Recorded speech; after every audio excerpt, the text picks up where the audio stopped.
Alright. So, hello mga kaibigan. It's me, Teacher Kevin PH, and we're back with another video. So, meron tayong pasyente rito. Black screen problem. Pag ino-open siya, wait lang, patayin ko lang. Kapag ino-open siya, yan. Black screen lang siya na ganito, dim lang. Okay. So, ganyan lang as is. Wala naman yung umiikot dito. Maraming possible indications dito. Pwede ring hard drive problem, pero depende yan kung may umiikot ba dito, kung nagre-respond ba or whatsoever. Pero kung as is ganito lang siya, pwede natin i-consider yung LCD screen. So ang gagawin natin, i-check natin, try nating palitan ng isang LCD screen.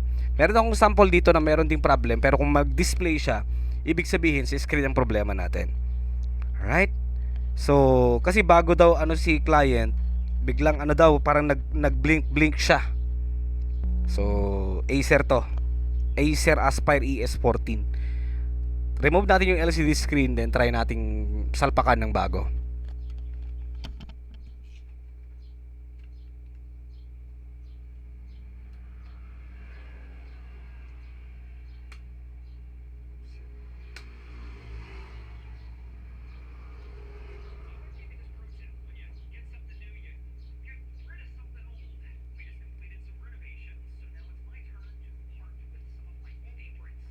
Oh. Well, screw lock ka lang, Gal.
Pero on some cases, try nyo ring gawin yung method na disconnect muna, then reconnect.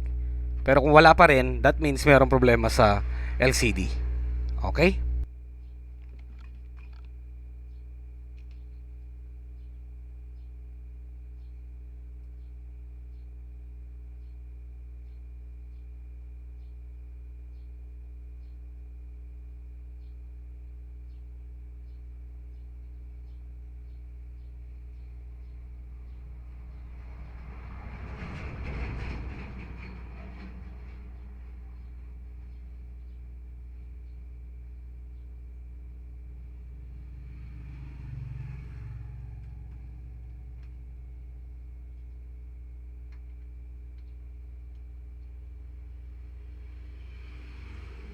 Yun.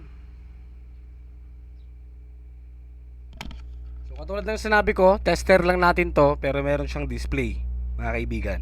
That means the problem is the LCD itself. Okay?